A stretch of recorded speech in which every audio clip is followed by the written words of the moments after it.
Mateus 24, versículo 23, a palavra diz: então se alguém vos disser, eis aqui o Cristo, ou ei-lo ali, não acrediteis, porque surgirão falsos cristos e falsos profetas, operando grandes sinais e prodígios, para enganar, se possível, os próprios eleitos. Vede que vos tenho predito, portanto, se vos disserem, eis que ele está no deserto, não saiais, ou ei-lo no interior da casa, não acrediteis.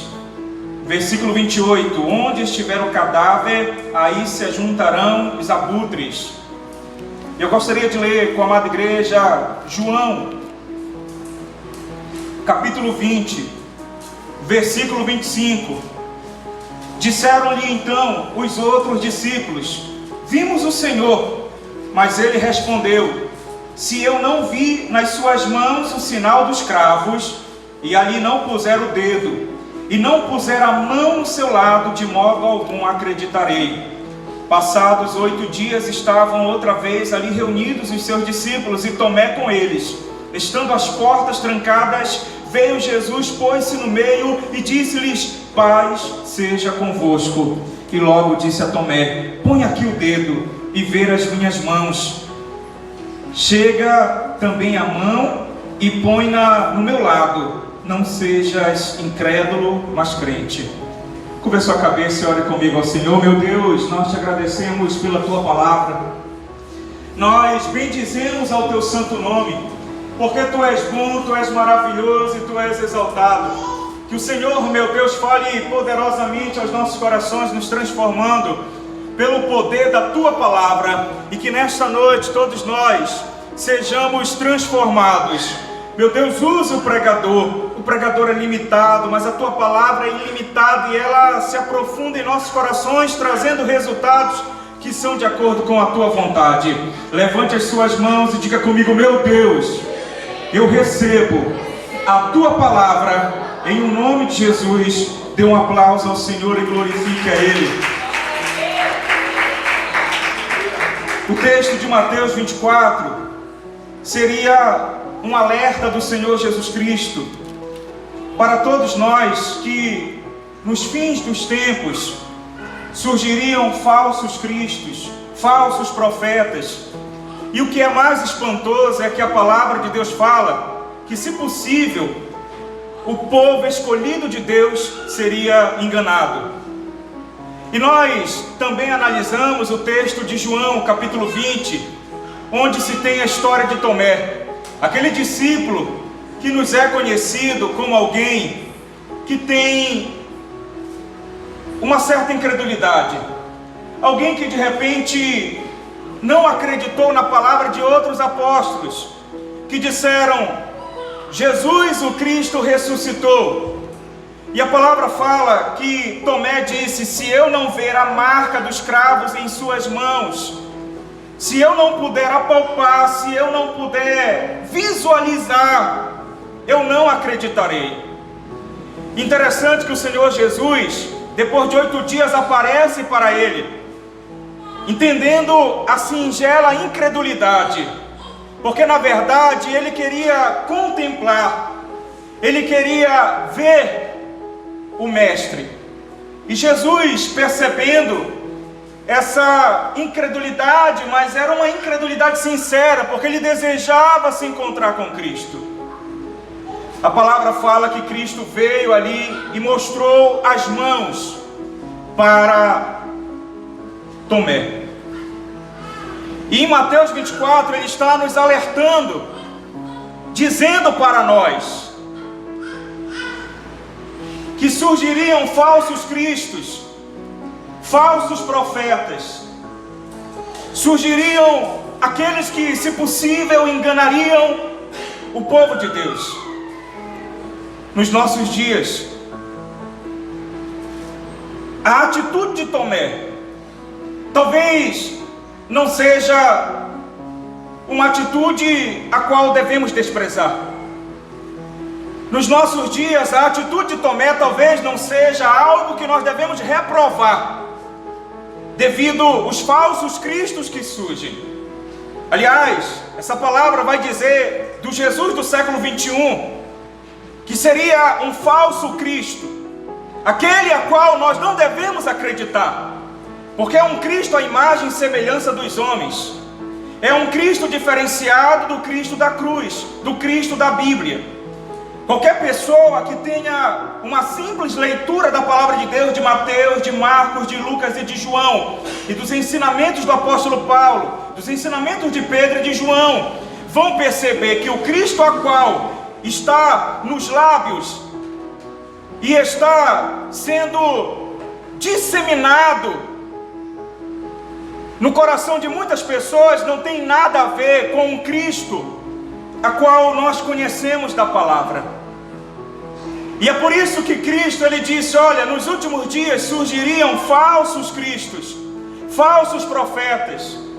Não acreditem, porque é um pecado ser incrédulo, não acreditar no verdadeiro Cristo, mas é um pecado também nós sermos crédulos demais e acreditarmos naquele que não é o verdadeiro Cristo.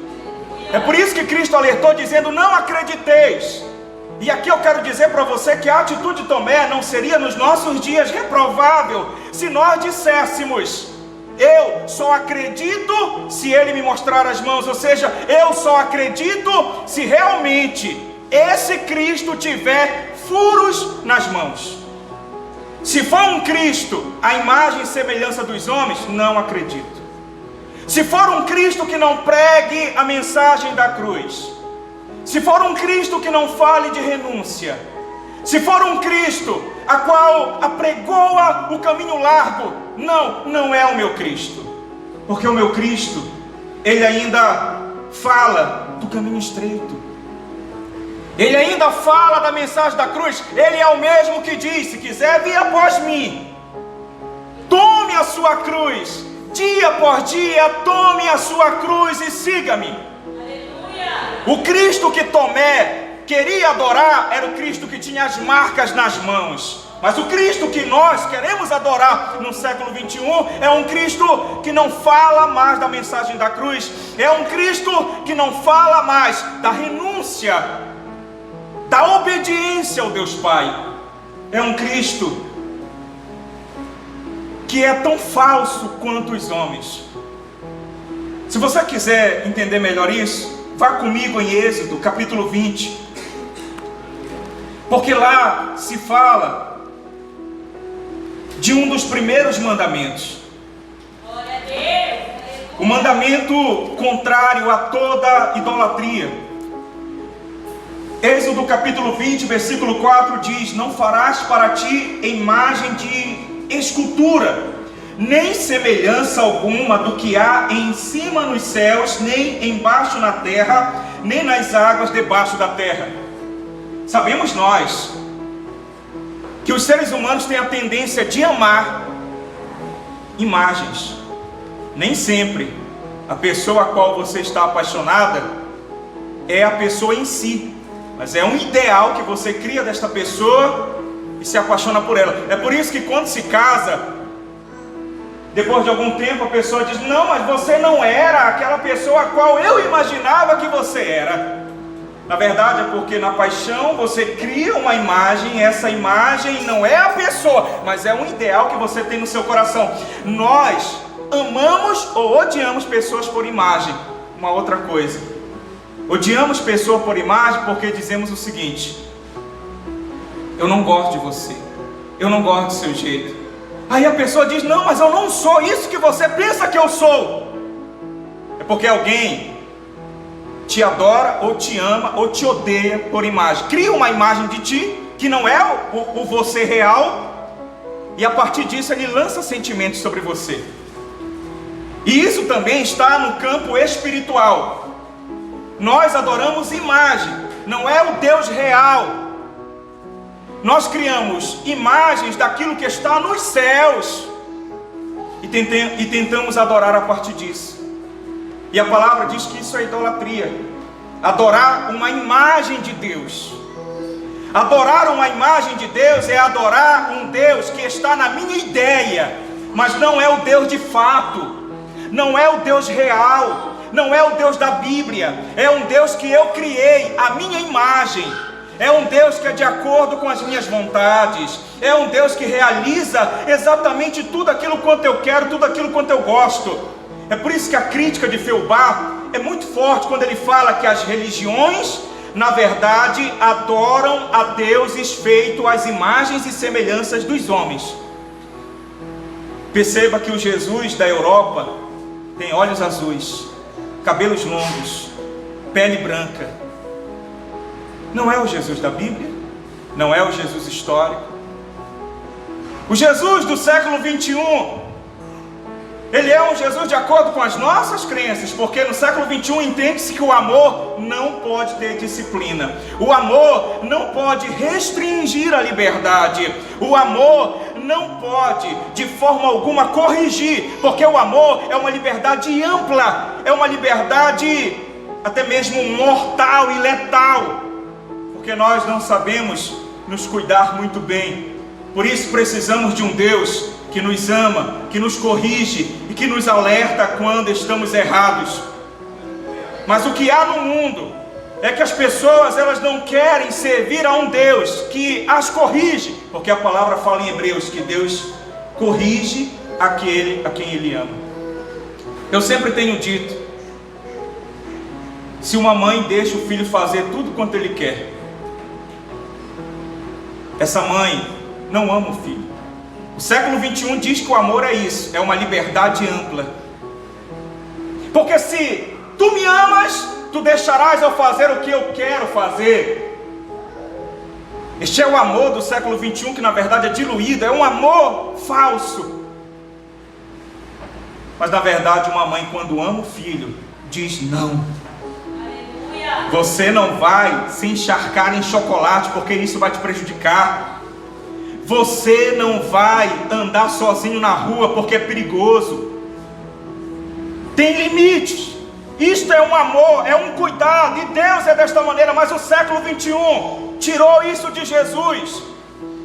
Tirou aquela palavra que Jesus fala também em João capítulo 14: aquele que me ama obedece os meus mandamentos.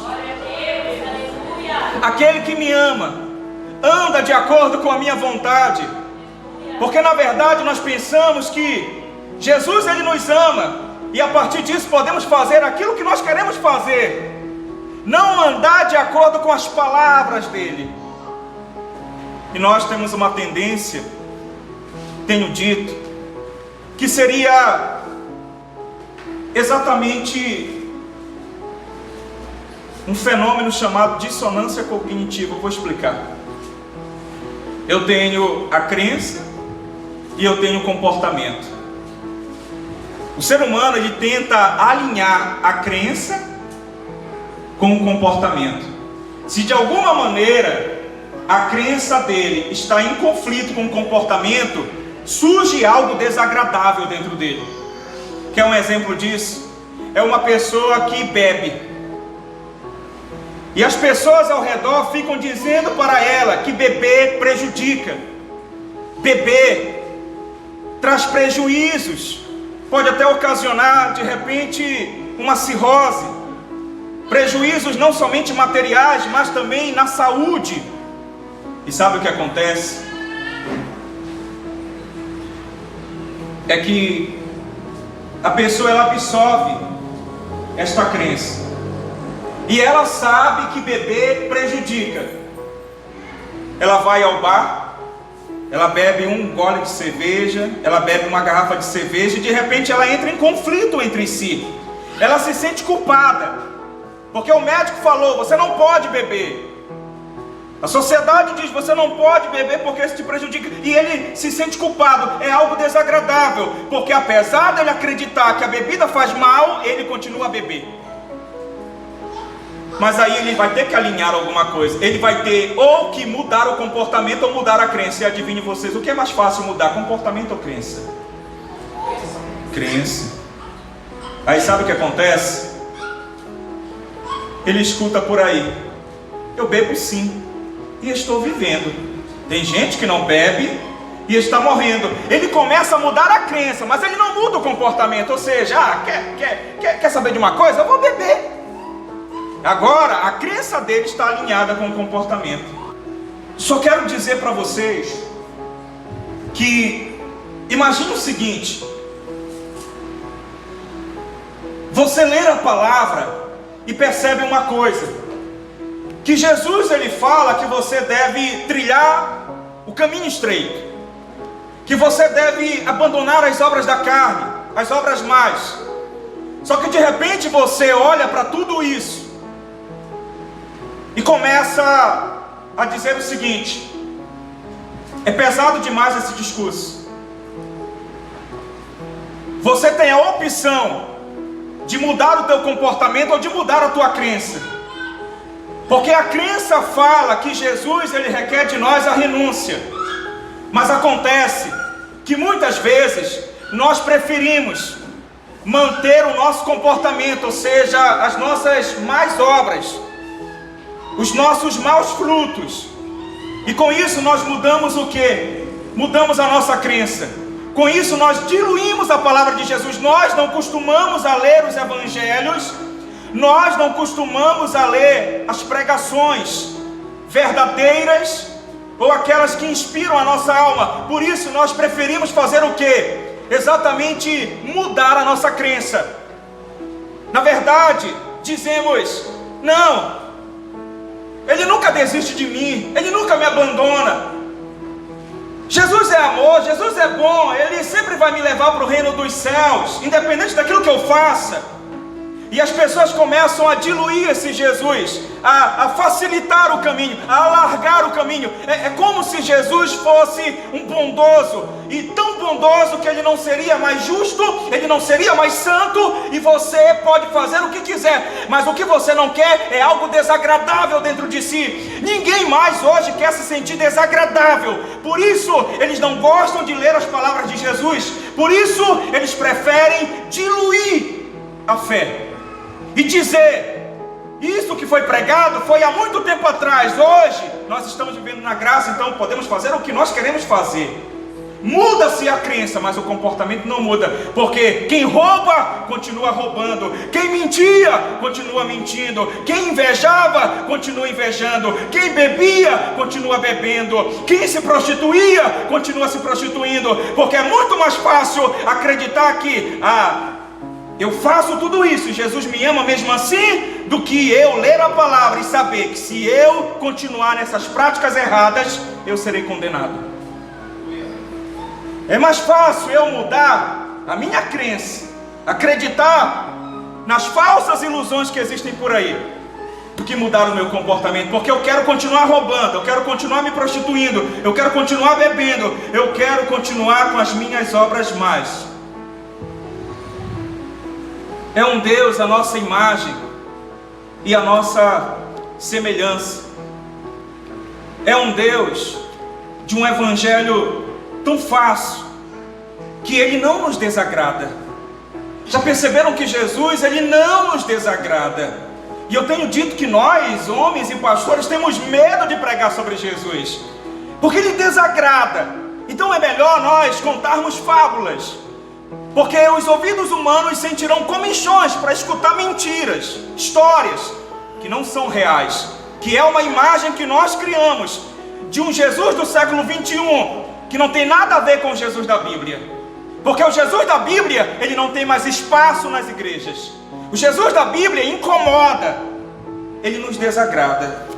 Tanto é, meus irmãos, que se você for ler João 3,16, é um texto muito utilizado, um texto muito comum, que diz a palavra: porque Deus amou ao mundo de tal maneira que deu o seu Filho unigênito, para que todo que nele crê não pereça, mas tenha a vida eterna. Aí alguém se sente amado desta maneira, e realmente você pode se sentir amado, porque Deus enviou o seu Filho para morrer por nós. Ele amou a humanidade, deu a chance para a humanidade. Mas o versículo 17 diz: porquanto Deus enviou o seu Filho ao mundo, não para que julgasse o mundo, mas para que o mundo fosse salvo por ele. Quem nele crê não é julgado. O que não crê já está julgado, porquanto não crê no nome do unigênito Filho de Deus. Esse Jesus nós não queremos escutar, porque é um Jesus que diz: se eu não crer nele, e crer na Bíblia não implica apenas em acreditar, mas em obedecê-lo, ele vai me condenar. E nós falarmos por aí que Jesus vai condenar, não, soa desagradável. Tanto é que se você for ler, por exemplo, 2 Tessalonicenses, capítulo 1, versículo 7 diz: e a vós outros que sois atribulados, alívio juntamente conosco, quando do céu se manifestar o Senhor Jesus com os anjos do seu poder, em chama de fogo, tomando vingança contra os que não conhecem a Deus e contra os que não obedecem ao Evangelho de nosso Senhor Jesus. Aleluia. E o versículo continua dizendo: estes sofrerão penalidade de eterna destruição, banidos da face do Senhor e da glória do seu poder. Soa desagradável, porque o Jesus do século 21, ele não vai banir ninguém, ele não vai condenar ninguém, ele não vai lançar ninguém no lago de fogo. O Jesus do século 21 não é juízo, ele não preparou o inferno. Aliás, nós excluímos o inferno. A Igreja Católica criou o purgatório e nós fizemos pior agora, nós excluímos o inferno, só existe o céu, porque Jesus não condena ninguém.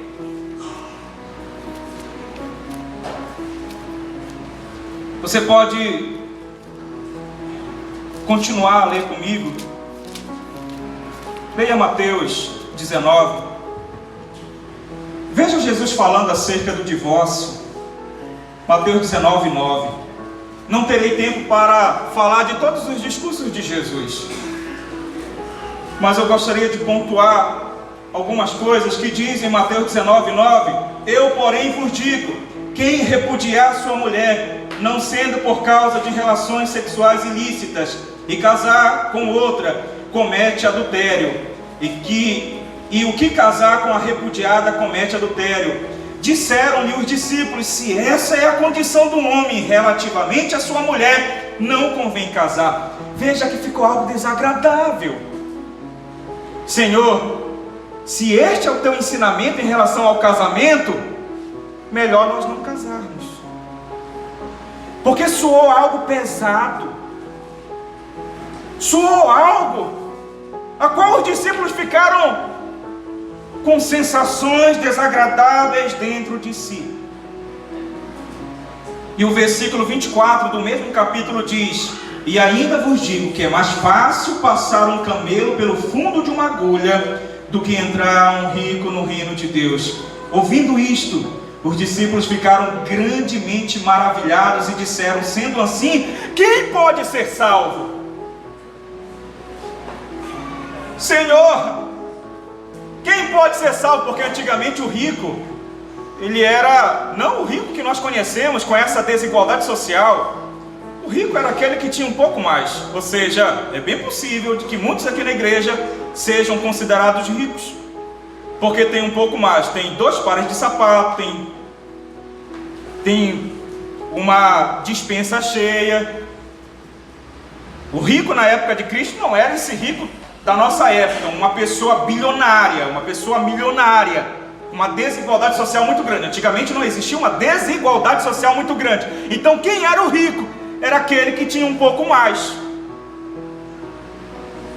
E os discípulos disseram: Senhor, então quem poderá ser salvo? Ou seja, o teu discurso é duro, me causa estranheza, nos causa algo desagradável, que nós desconfiamos até mesmo da nossa própria salvação.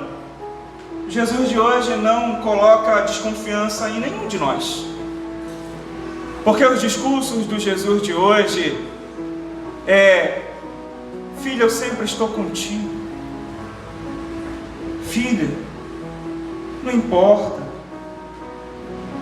se você está em adultério, se você está em prostituição, se você está bebendo, fumando, sendo invejoso, maligno, mentiroso, eu estou do seu lado. Quando os discípulos do lado dele disseram: Senhor, quem pode ser salvo? É como se os discípulos, homens de Deus, dissessem: Senhor, isso é pesado para nós. E hoje, quase todos os pecadores se sentem bem diante do Jesus do século 21. Mas que não é o Jesus da Bíblia. Porque nós não queremos mudança. Nós não queremos transformação. O problema é que esse Jesus a qual nós adoramos é um Jesus, a imagem. E essa imagem é uma ideia criada por nós, na pós-modernidade. É um Jesus de porta larga. É um Jesus que se exclui dele a justiça, o juízo, a santidade. E a palavra a qual diz que sem santidade ninguém verá Deus, é algo que nós dizemos: não, Senhor. Isso não tem nada a ver com o evangelho a qual nós acreditamos. Porque o evangelho a qual nós acreditamos é de um Jesus que só nos traz bênçãos terrenas. Aliás, o céu é algo que nós nem almejamos. O que nós almejamos é a terra. É um Jesus que nos faz reinar. É um Jesus rei. É um Jesus de Judas. Porque Judas traiu Jesus porque Jesus não quis ser o rei terreno. Mas ele falou: o meu reino não é deste mundo. Não adianta nós querermos esse Jesus do reino deste mundo, porque o Jesus do reino deste mundo é o diabo. Porque a palavra fala que quem é o rei deste mundo, o príncipe deste mundo, é o maligno. O reino dele não é daqui. O reino dele é celestial. Se nós não amarmos a vida que ele tem para nos oferecer e amarmos apenas esta vida, nós estamos desprezando ele. Porque a palavra fala que se nós não negarmos a nossa vida para receber a vida dele, nós não somos dignos dele. E a palavra fala em Mateus capítulo 10 também um discurso não tão agradável assim. Ele diz no versículo 37: quem ama seu pai ou sua mãe mais do que a mim, não é digno de mim. Quem ama seu filho ou sua filha mais do que a mim, não é digno de mim. Ele está dizendo: eu sou exclusivo. O Jesus da Bíblia, ele quer exclusividade. Porque aquele que ama pai, que ama mãe, que ama filho ou filha mais do que a ele, não é digno dele, porque não está dando exclusividade para ele, a qual o mandamento principal seria: amarás o Senhor teu Deus sobre todas as coisas. Mas o Jesus de hoje, ele é escanteado, porque existem outras prioridades. Tudo mais é prioridade, menos o Jesus do século 21. E o Jesus do século 21 aceita ser escanteado. O Jesus do século 21 aceita o resto. O Jesus da Bíblia não aceita o resto. O Jesus do século 21 aceita o resto. Entenda você o seguinte: que o diabo, ele tem um sistema a qual ele não quer ser exclusivo. O diabo, ele não quer a tua adoração 100%. Ele só quer apenas retirar a exclusividade de Jesus. É por isso que para o diabo você pode adorar 1000 divindades. Você pode adorar 1000 coisas e ele não tem ciúmes. Porque na verdade, o que ele quer é tirar a exclusividade de Jesus. O diabo, para Sadraque, Mesaque e Abidnego, no sistema mental de Nabucodonosor, queria dizer o seguinte: só dobre o teu joelho agora, mas daqui a pouco você vai levantar-se e tudo vai ficar normal. Ou seja, é só agora. Aí o crente, ele diz o seguinte: é só uma mesa de bar, é só uma festa, é só uma coisinha. O Jesus do século 21 não condena isso. É só dobrar o joelho aqui perante Nabucodonosor, é só isso. É só questão de 2 minutos, depois a gente se levanta. E perceba que o Jesus do século 21 não condena. É por isso que os cristãos dizem: não, bispo, eu só vou num banho aqui rapidinho, só tomar um uísque rapidinho, só fumar rapidinho, eu só vou praticar um pecado rápido, depois eu volto e eu fico na mornidão. E o Jesus do século 21 ainda vai me aceitar, porque aliás ele me divide durante o dia, e eu posso fazer infinitas coisas durante o dia, e depois eu vou lá com ele novamente, ou seja, ele vai me aceitar. Mas a Bíblia está dizendo aqui: quem ama pai, mãe, filho, filha mais do que a mim não é digno de mim. Ou você me dá todo o teu coração, ou você não me dá nada, porque eu quero ser exclusivo em você.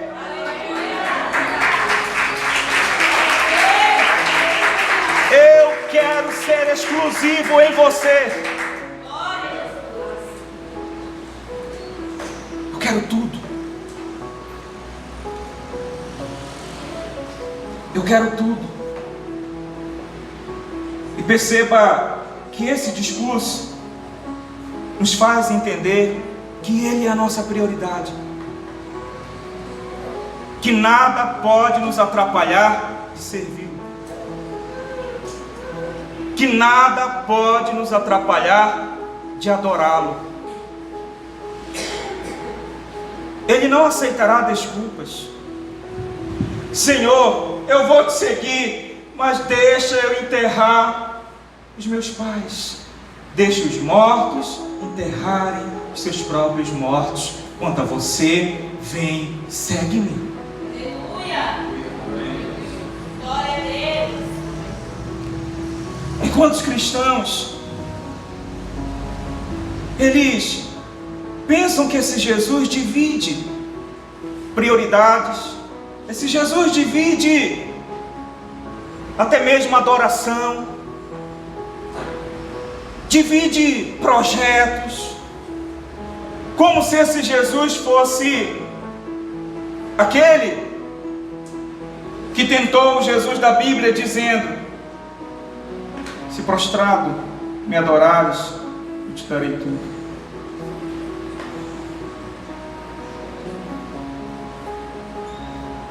Ou aquele a qual o apóstolo Paulo fala, que se assenta à mesa dos demônios e depois se assenta à mesa de Deus.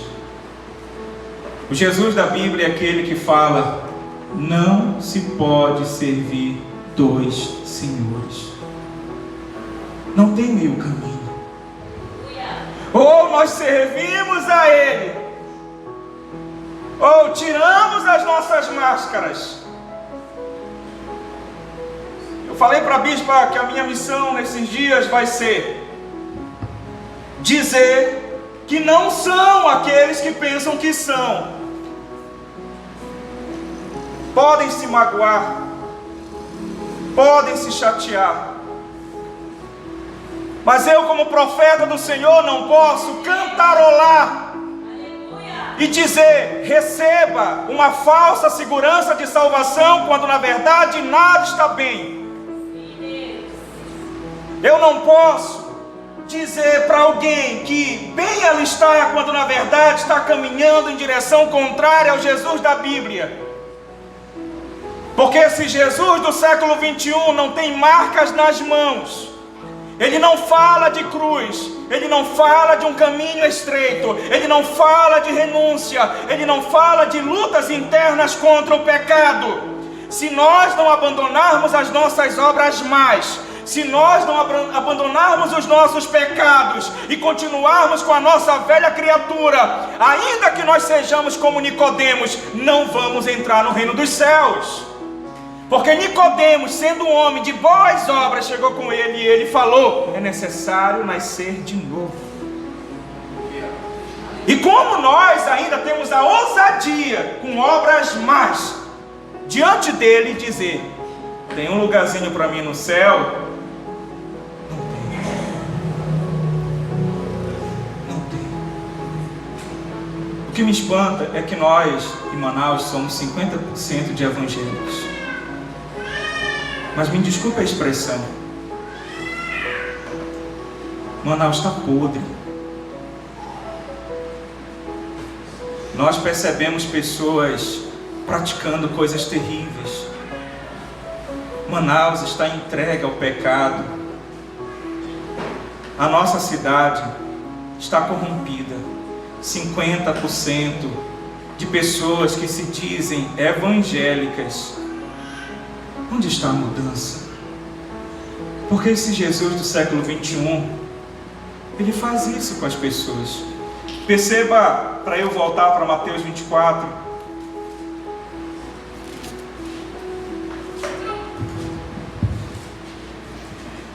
Então, se alguém vos disser, eis aqui o Cristo, ou ei-lo ali, não acrediteis. Olha o versículo 28. Onde estiver o cadáver, aí se ajuntarão os abutres. Tu queres saber se o Jesus a qual as pessoas estão adorando é o verdadeiro Jesus, é o Jesus da Bíblia? Olhe a vida espiritual dessas pessoas. Porque a palavra está dizendo aqui, e nos dá uma dica: onde estiverem os cadáveres, ali se ajuntarão os abutres. Quem são os abutres? Os falsos profetas. Os falsos profetas, os falsos cristos. O Jesus do século 21 está no meio de uma igreja morta. E onde existe cadáver, lá ele está. Mas o Jesus da Bíblia, onde ele está, não existe cadáver. Nós somos crentes de verdade.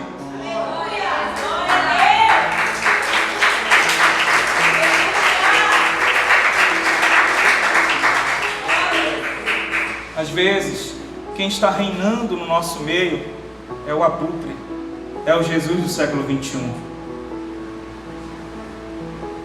Para quem não sabe o que é um abutre, vamos trazer para a nossa região. Aquele urubu que está sobrevoando, procurando carniça. O Jesus do século 21 nada mais é do que um abutre que está reinando no meio do cadáver. Este Jesus eu renuncio. Esse Jesus eu não quero. Porque o Jesus que eu quero adorar é o Jesus da Bíblia. É o Jesus que todas as manhãs fala ao meu coração. Quando eu leio a palavra, eu fico me sentindo com sensações desagradáveis, dizendo: Senhor, miserável eu sou, pecador eu sou, eu preciso me arrepender.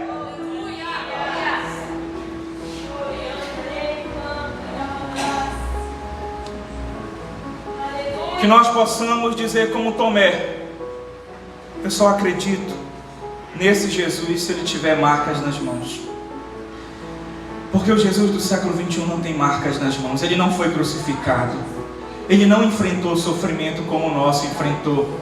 E ele não fala de sofrimento como o nosso fala de sofrimento. No mundo tereis aflições, mas tem de bom ânimo, porque eu venci o mundo.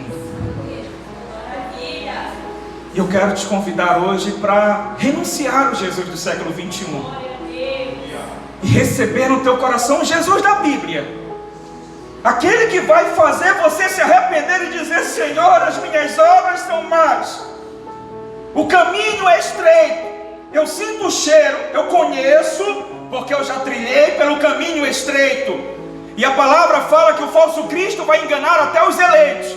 Senhor, este evangelho do Jesus do século 21 é um caminho largo, que é perfeito o caminho, não tem pedras, não tem dificuldades, não tem renúncia. Mas eu quero aquele caminho estreito, aquele caminho que tem pedras, que tem espinhos, dificultoso, renúncia.